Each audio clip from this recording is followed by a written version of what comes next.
Electoral bond न होते तो किस व्यवस्था में ताकत है वो ढूंढ के निकालते कि पैसा कहां से आया और कहां गया।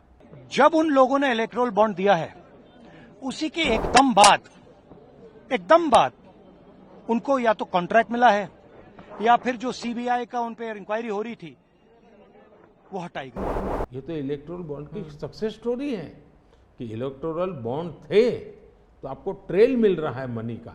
ये दुनिया का सबसे बड़ा एक्सटॉर्शन स्कीम है और इसके मास्टरमाइंड नरेंद्र मोदी जी हैं। आज हम पूरी तरह काले धन की तरफ देश को धकेल दिया है और इसलिए मैं कहता हूं सब लोग पछताएंगे।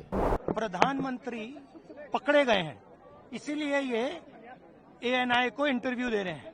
इलेक्टोरल बॉन्ड न होते तो किस व्यवस्था में ताकत है वो ढूंढ के निकालते कि पैसा कहां से आया और कहां गया। ये तो इलेक्टोरल बॉन्ड की सक्सेस स्टोरी है कि इलेक्टोरल बॉन्ड थे तो आपको ट्रेल मिल रहा है मनी का कि किस कंपनी ने दिया, कैसे दिया, कहां दिया। अब उसमें अच्छा हुआ बुरा हुआ वो विवाद का विषय हो सकता है, इसकी चर्चा हो। मुझे जो चिंता है वो मैं ये कभी नहीं कहता हूँ निर्णय में कोई कमी नहीं होती है। निर्णय तो चर्चा कर सीखते हैं, सुधारते हैं, इसमें भी सुधार के लिए बहुत संभावना है। लेकिन आज हम पूरी तरह काले धन की तरफ देश को धकेल दिया है और इसलिए मैं कहता हूँ सब लोग पछताएंगे। जब बाद में ईमानदारी से सोचेंगे सब लोग पछताएंगे। अभी मैंने एक नेता का भाषण सुना, उन्होंने कहा एक झटके में मैं गरीबी हटा दूंगा। अब जिनको 5-5, 6-6 दशक देश का राज करने को मिला वो जब आज कहेंगे कि मैं एक झटके में गरीबी हटा दूंगा तो देश सोचता है ये क्या बोल रहे हैं। तो मुझे लगता है पॉलिटिकल लीडरशिप की क्वेश्चनेबल होती जा रही है। ऐसे में प्राण जाए और वचन न जाए,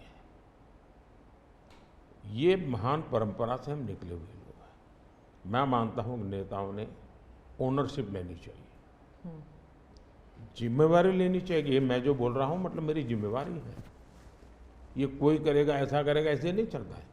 और उसमें से मैंने बल दिया है गारंटी का। Electoral bond is a very transparent thing. Everybody knows who has donated what.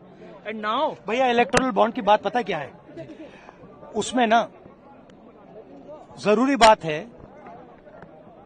नाम और तारीखें, डेट्स।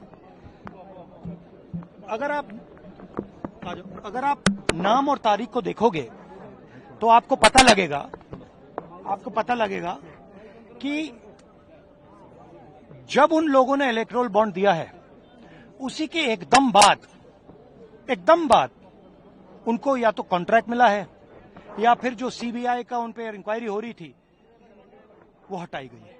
तो ये प्रधानमंत्री पकड़े गए हैं इसीलिए ये एएनआई को इंटरव्यू दे रहे हैं। मैं बता रहा हूं, सुनो, ये पकड़े गए हैं। ये दुनिया का सबसे बड़ा एक्सटॉर्शन स्कीम है और इसके मास्टरमाइंड नरेंद्र मोदी जी हैं। अगर आप उनकी आंखों में देखें, मैंने देखा नहीं है, मगर अगर आप उनके एएनआई के इंटरव्यू में उनकी आंखों में देखेंगे तो आपको वो झलक दिख जाएगी। सर वो ये कह रहे हैं कि जो लोग आज इसका विरोध कर रहे हैं ना, वो कहेंगे बाद में पछताएंगे इस स्कीम के लिए। नहीं, विरोध की बात नहीं है। देखिए, आप प्रधानमंत्री से कहिए कि वो ये समझा दें कि एक दिन सीबीआई की इंक्वायरी शुरू होती है, उसी के एकदम बाद उनको पैसा मिलता है और उसी के एकदम बाद सीबीआई इंक्वायरी बंद हो जाती है। पहले ये समझाएं। दूसरी बात, बड़ा कॉन्ट्रैक्ट, हजारों करोड़ रुपए का कॉन्ट्रैक्ट, इंफ्रास्ट्रक्चर का कॉन्ट्रैक्ट, ठीक है, कंपनी पैसा देती है, उसके एकदम बाद उनको कॉन्ट्रैक्ट मिलता है। यह भी प्रधानमंत्री समझा दे। देखिए, सच्चाई है कि एक्सटॉर्शन है और नरेंद्र मोदी जी ने ये पूरा मास्टरमाइंड